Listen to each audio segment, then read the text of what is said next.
What if I told you there are dishes so daring, so extreme, that they push the boundaries of what we call food? From fried tarantulas in Cambodia to living, wriggling octopus tentacles in South Korea, and even a dish with a partially developed duck embryo called Balute in the Philippines. What makes people embrace such bold flavors? Is it tradition, a test of courage, or simply curiosity? Stick around as we uncover the stories, history, and cultural significance behind the most extreme street food in the world. Don't forget to like, comment, and subscribe for more delicious content. Let's dive in. Deep in the heart of Cambodia's bustling street markets lies a dish that's as thrilling as it is iconic: fried tarantulas. For many, the sight of a tarantula alone is enough to make their skin crawl, but here they are a beloved snack and a symbol of resilience.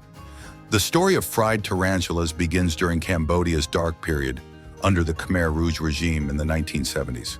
Facing widespread famine, people turned to tarantulas as a source of survival. Over time, this necessity transformed into a cultural delicacy. The frying process is key. The legs become crispy and crunchy, while the abdomen retains a softer, meatier texture. Seasoned with chili and lime, the result is a snack that's savory, slightly sweet, and surprisingly addictive.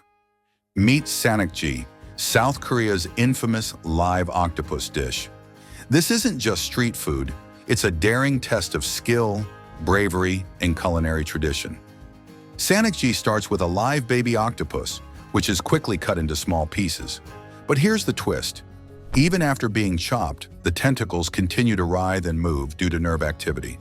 The dish is seasoned simply with sesame oil, salt, and seeds, allowing the natural flavor of the octopus to shine.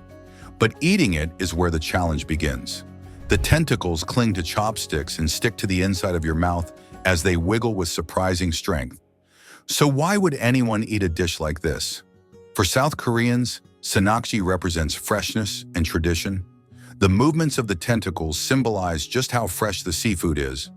Beyond that, it's about the thrill of the experience and the unique texture, slightly chewy with a mild and clean ocean flavor. If you thought you'd seen it all, let us introduce you to Balute, a fertilized duck egg containing a partially developed embryo. Yes, you heard that right. This dish includes feathers, bones, and all. Balute is prepared by incubating duck eggs for 14 to 21 days, just long enough for the embryo to develop. The egg is then boiled and served warm, often with a sprinkle of salt or a splash of vinegar.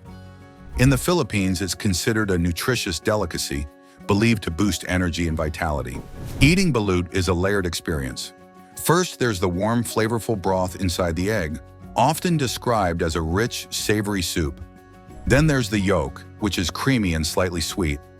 Finally, there's the embryo itself, soft but with crunchy bits where the bones have begun to form. Each bite is a mix of textures and flavors. But Balute isn't just a dish, it's a cultural icon. For many Filipinos, it's a late-night snack enjoyed with friends, often accompanied by lively conversations and laughter. It's not just about the food, it's about the shared experience. Let's head to Thailand, where roasted crocodile has become one of the most jaw-dropping sights in street food culture. Yes, this reptile, known for its prehistoric look and powerful jaws, ends up as a delicacy you can savor at bustling markets. Roasting an entire crocodile is no small feat. The preparation begins by marinating the meat in a mix of garlic, soy sauce, honey, and local spices, which help tenderize the tough flesh. The crocodile is then placed on a massive spit, slowly rotating over hot coals for hours to achieve that perfect golden brown glaze. The flavor of crocodile meat is often described as a cross between chicken and fish. Lean, tender, and slightly gamey. But what makes this dish truly unique is the dramatic presentation. Watching the vendor carve slices of meat directly from the crocodile in front of you is an experience unlike any other. Before we continue with the next dish, I want to ask for your help. I'm trying to reach 1,000 subscribers, so I'd really appreciate it if you would subscribe and help me out. Thank you in advance. Let's continue. In the heart of Thailand's famous night markets, fried scorpions reign as one of the most daring street food options. These creatures, with their intimidating stingers and sharp pincers, are transformed into a crispy, crunchy snack that's as extreme as it gets.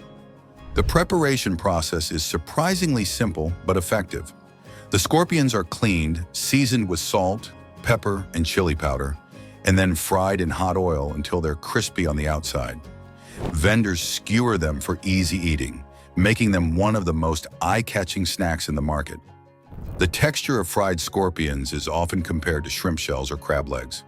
The outer shell is crunchy, while the interior can be slightly softer, with a nutty, earthy flavor. While the stinger is usually cooked to be harmless, it's still a nerve-wracking experience for first-timers. Stinky tofu is exactly what it sounds like, a fermented tofu that's famous for its overpowering smell. For many, the first whiff is enough to send them running, but for those brave enough to try it, the flavors are surprisingly complex and rewarding. The tofu is fermented in a brine made from a mix of milk, vegetables, and meat, sometimes for weeks or even months.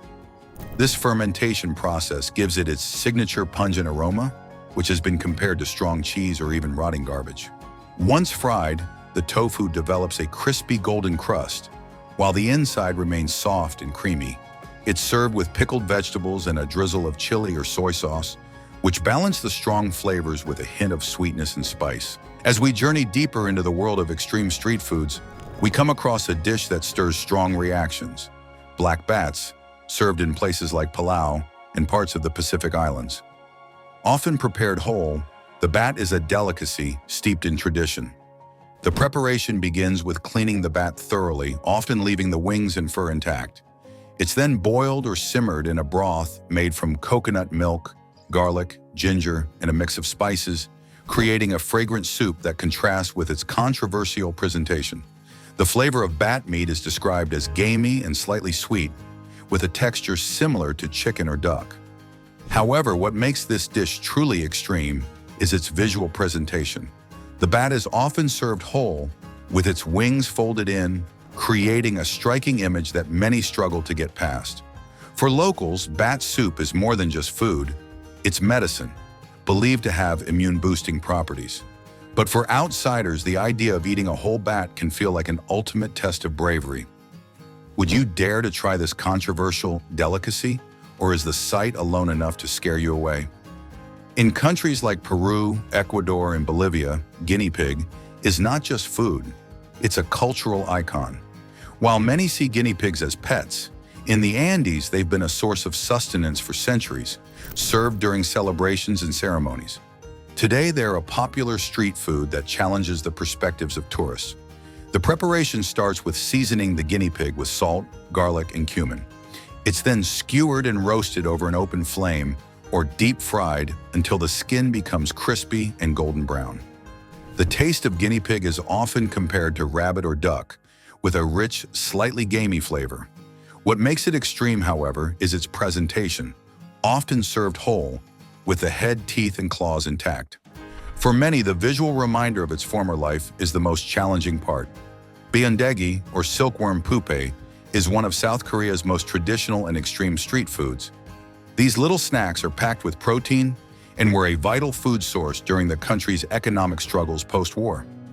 Today, they are a nostalgic street food treat that you'll find in markets and festivals.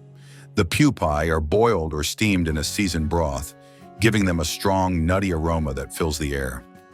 Vendors scoop the steaming baeondegi into small cups, serving them as a quick snack for curious customers. The texture is what sets baeondegi apart. It's slightly chewy on the inside with a crisp outer layer.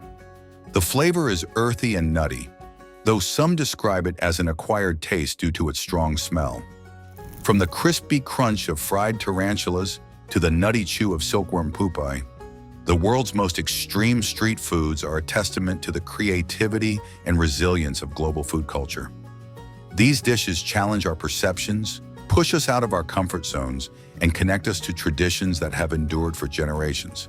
So which dish would you dare to try? Let us know in the comments below.